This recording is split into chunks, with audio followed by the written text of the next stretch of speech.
every day in every city room comes that hectic time when all the footwork, rewrite, captioning, cartooning, press work, when all the news from all over the world comes together into a newspaper you can read. This is where the pros earn their money. Reporter to rewrite to makeup to city desk.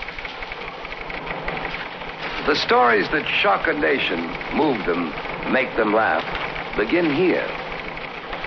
Like this one. The San Francisco Examiner. What's important here is not the headlines, but the bylines. They belong to Ed Montgomery, Pulitzer Prize-winning reporter, and Bob Bryant, one of the nation's top news photographers. A few weeks after this headline appeared, they were involved in a terrible crime that shocked America. It began across San Francisco Bay, in the pretty college town of Berkeley, here at the University of California. When class is over, many students drift to nearby places to talk and flirt and put away a hamburger or two. But university student George Manners was different.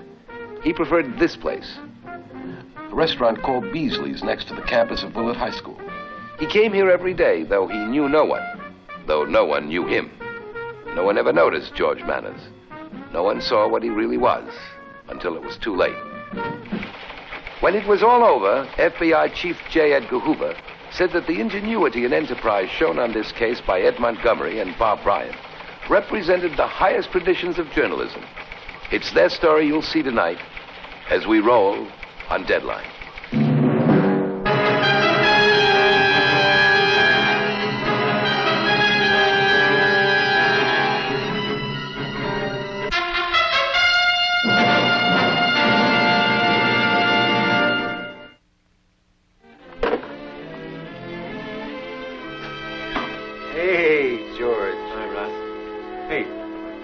You had a late class Thursday afternoons. You feel all right? I don't feel very well today, Russ. That thing acting up again? Oh, no. No, I don't think so. George, TB's a tricky thing, even when it's arrested. You really gotta watch yourself. How about some chess tonight? Over at your place. Just you and me. We'll take things easy. Well, if I feel better, Russ. Oh, I hate to disappoint you. Maybe it's only spring fever. Yeah. I hope so. Sure, that's what it is. I'll go get your wife. Yeah, well, that is if she's not too busy. Never too busy to see you.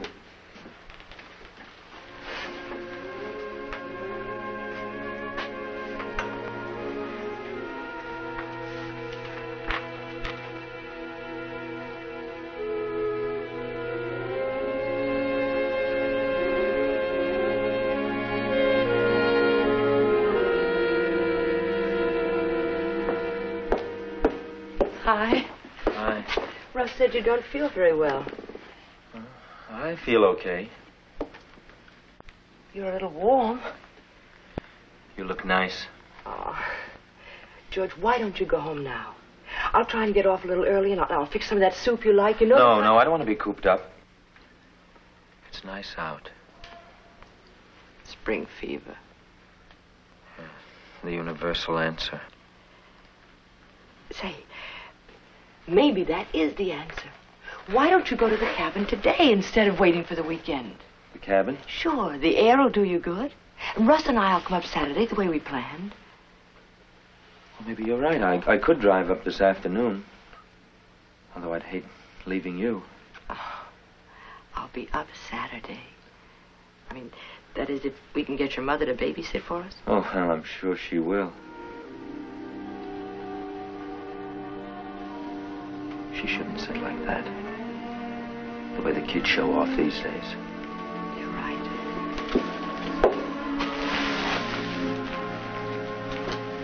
Well, I better get started. I don't want Russ getting sore at me for keeping you from your work. Honey, did you eat anything today? I'll get something on the way. But don't drive 250 miles on a cup of coffee. I'll eat. I'll stop at Beasley's.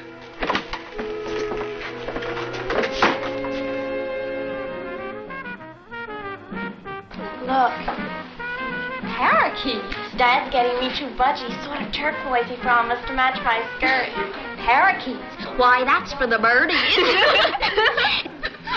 And I told her what you said about those beta rays. And she said, I'm afraid your friend is mistaken. And I said, you are not little. And that you ought to know because your father knows. Him being a radiologist at the hospital in Oakland and all that.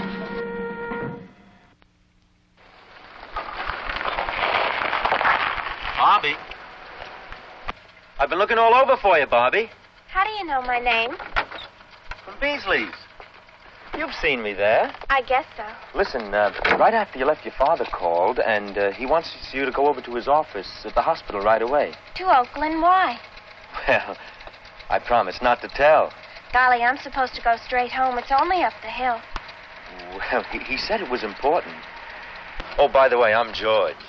George Manners. I go to school myself. I got a classmate who calls me Good Manners. Good manners. That's silly. I'm not supposed to tell, but it's supposed to be a present, and he wants me to drive you there. My parakeet!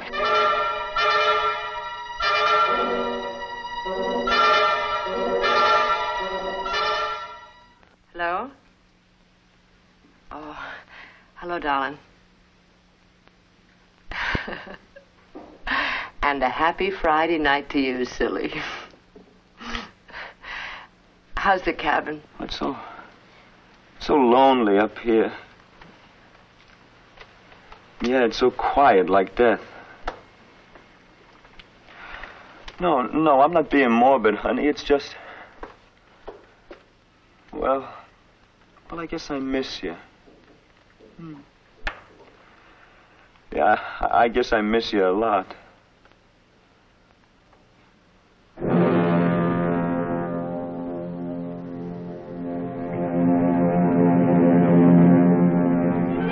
In the days that followed the disappearance of young Roberta Simmons, the story was kept alive in the press as police combed the area for a clue. Ed Montgomery and Bob Bryant went out on the story often in the ensuing days. They talked to Bobby's friends, and the conviction grew. She had not run away. Police said that a young girl answering her description was seen struggling with a man in a car on Route 24 the day she disappeared. Witnesses heard her scream. The man with her could not be identified. Excuse me? I'm Ed Montgomery, examiner. We're doing some features on Bobby Simmons. You know, people who knew her. You come in here much? When I'm in the neighborhood. Is there anything you know, some angle?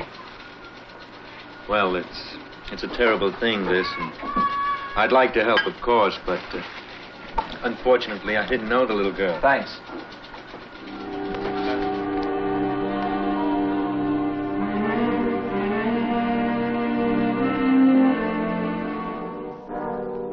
A week later, with the FBI now officially on the case, 1,200 volunteers combed 32 square miles of backcountry.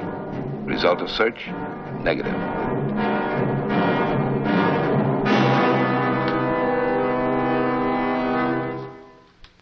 Looks like check to me. Oh, nuts. I'm sorry, Russ. Oh, that poor kid. I hope she'll be all right. Only 15 years old.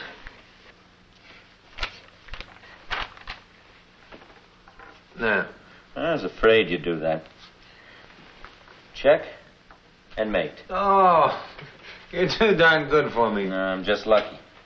How about another game? Say, here's something. The FBI is involved in it now.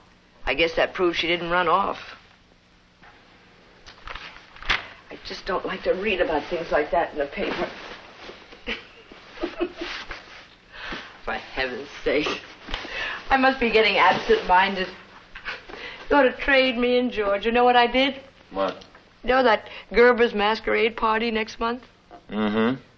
I went down the cellar to get an old box of clothes. And look what I grabbed. Your fishing things. My fishing things. That's silly. I'll take them back down for you. Which box do you want? George, I never had a purse like this.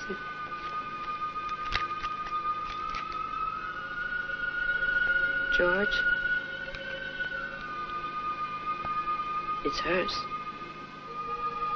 Whose? Hers. That little girl, it's her purse. Believe it. Roberta Simmons, Willard High. How did this get in our cellar? I don't know. It's hers, all right. You better call the police. The police? I mean, let's not be foolish. We have to think of ourselves in a time like this. They'd be questioning us for days.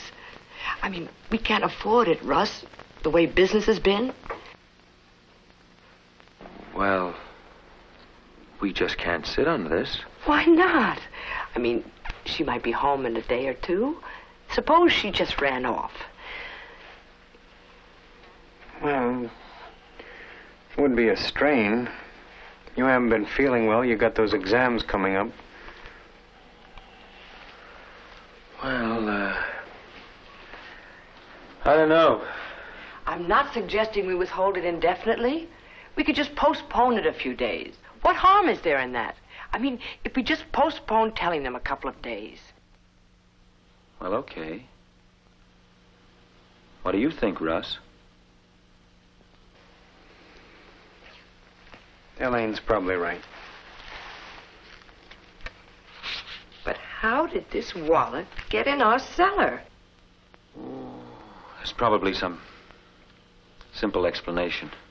How about another game, Russ? I hope so, dear. I hope there is.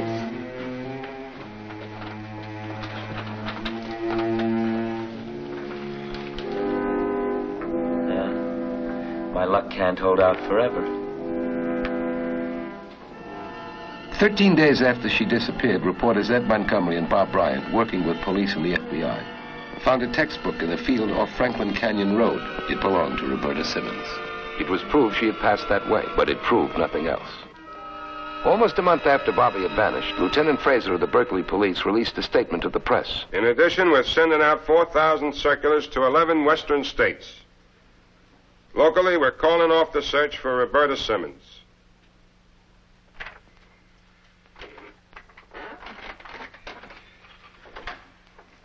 Off the record. Looks bad.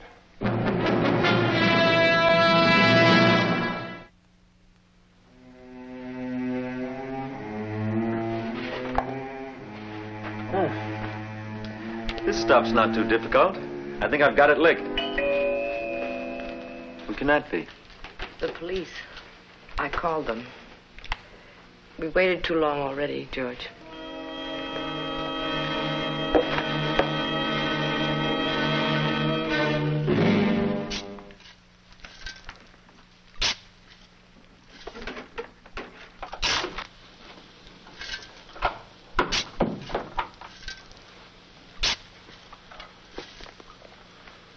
Anything doing down there? Just a mess of holes so far. They're really digging up the place. Come over here a minute.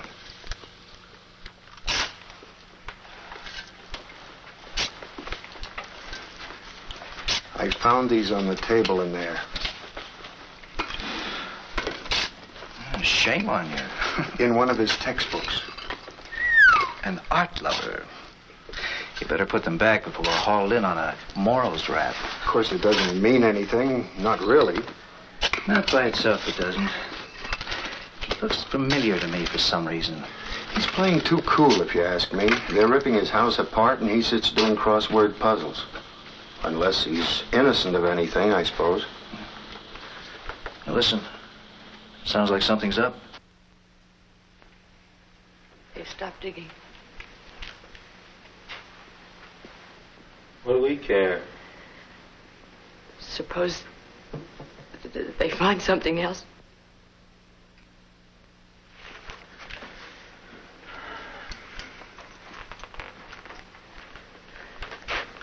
Now, don't worry. Nobody's proved anything's happened to her in the first place. Her purse was down there. I mean, George, suppose somebody put her... suppose she's down there. Nonsense, dear. Now stop worrying. But we were away. Your mother was here alone. Now everybody knows she doesn't hear well.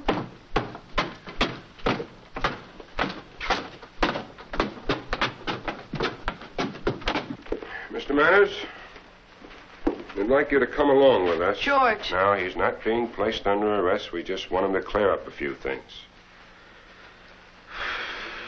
Quite frankly, you're in an odd position, and I'd suggest that you cooperate fully. I'd be only too glad to cooperate. George couldn't be involved in this. Only I think you're wasting your time. Are we? Mm-hmm. Someone must have put the girl's purse in our cellar while we were away. 256 miles away, to be exact.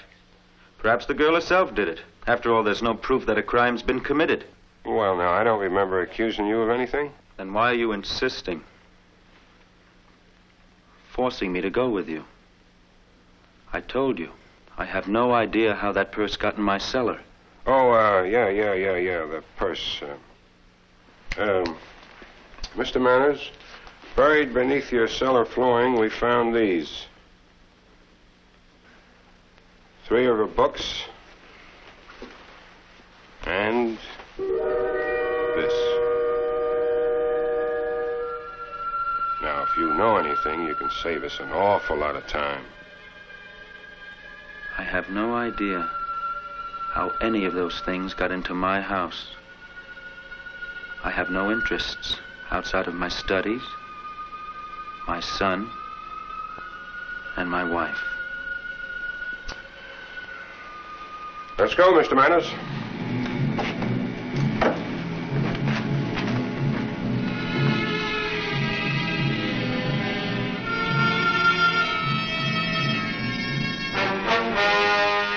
George Manners was questioned well into the next day.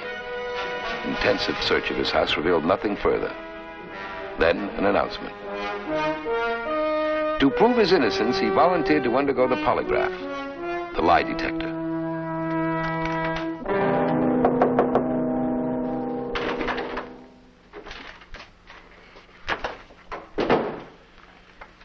Forget something? Yep. The story about the polygraph results. You're holding the release in your hand. The handout? Oh, sure. The results of the polygraph test were inconclusive. What kind of a statement is that, Bill? It either cleared him or it didn't. That's all we're going to release right now, Ed. Well, then you are sitting on something. Oh, Ed, go back across the bay. I got work to do. Remember the Harvey case, Bill, the ransom note. We killed that story for you. That was different. Why? We played ball with you guys. Maybe you owe us one. Okay, Ed, but this is strictly off the record. Go ahead, shoot. The tests were inconclusive, but there were 2 answers on the graph that showed up suspiciously in test after test. What were they? His cabin in the mountains up at Trinity and the Tank Farm Hill neighborhood. We're going up there tomorrow. Up where? The hill?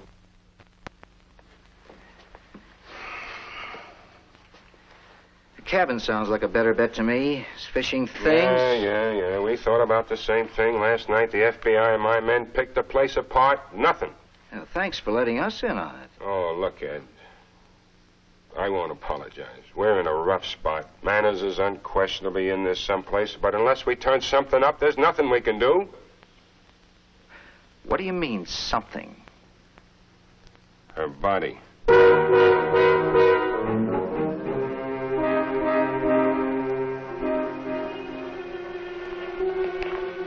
That afternoon, Ed Montgomery and Bob Bryant, after checking with the examiner, flew north in a chartered plane to Trinity County, in the area around George Manners' cabin. 256 miles on a wild goose chase. It's been gone over with a microscope. Not by us, it hasn't. Me, I gotta see for myself. You'd make a swell insurance investigator. Well, okay, let's get going. We'll split up. You start over there.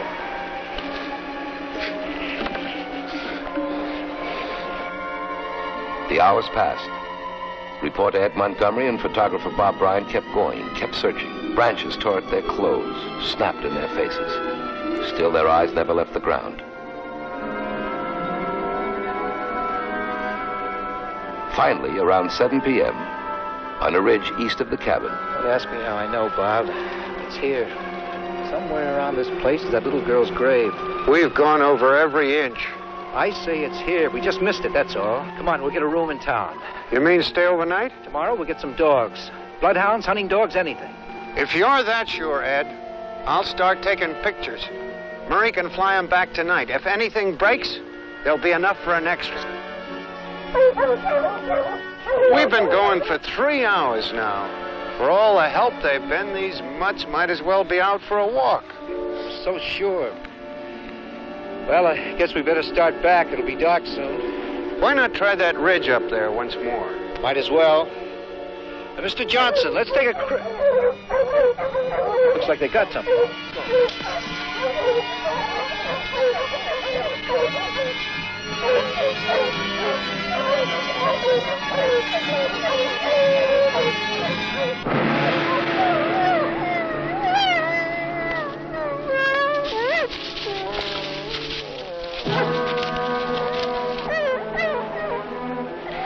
Get your pictures, Bob. I'll phone it in. The Examiner led all the way. On the streets with an extra edition a full hour before any other of the papers. The case was broken. Where is he, Lieutenant? Upstairs, saying goodbye to his son. Listen, you found her on a steep hill. He's got TB. How could he carry her up there? He didn't. Her mouth was taped, her hands tied behind her back. He obviously made her walk up. But the purse that you found in the cellar here, and the book by that road. And we were with him the whole weekend at the cabin. He took her to the cabin Thursday. She was dead by Friday night. Saturday morning, his wife arrived with you. Sunday, he realized that Bobby's books and clothes were still around. He put them in his car. Made sure that he drove back alone, following you in the other car. He planned to throw the stuff out of the window, but he only got time to throw out one book. His wife already told us she wasn't in the car with him driving back Sunday night. The rest of it, he buried in the cellar. All except the purse. All except the purse. Here they come.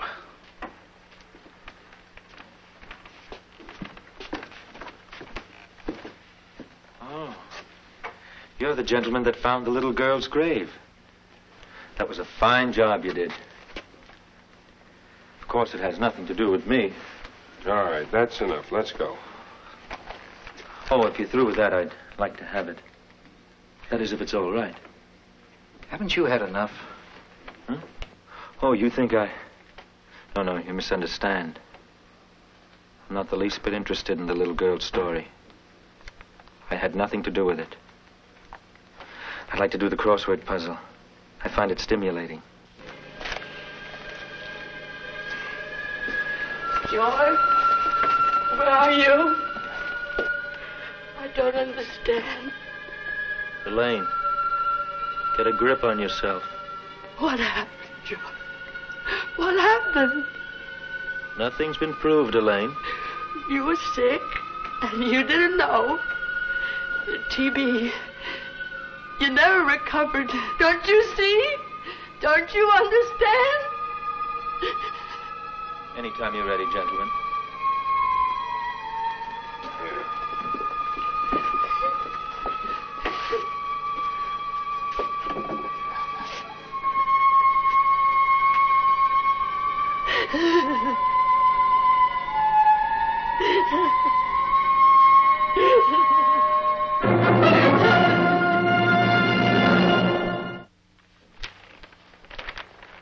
In a 44-day trial, the prosecution built an airtight case against George Manners.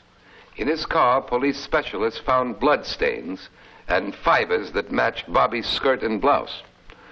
And on his shoes, they found earth that matched the bottom of Bobby's grave. Yet through it all, his wife stood by him at the trial. But Ed Montgomery and Bob Bryant weren't finished with the story. A dramatic postscript was added to the case.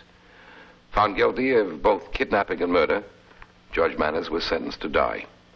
A final 11th hour appeal was made to the governor of California. As George Manners was already on his way to the gas chamber, a stay of execution was ordered. But the lethal cyanide pellet had been dropped seconds before.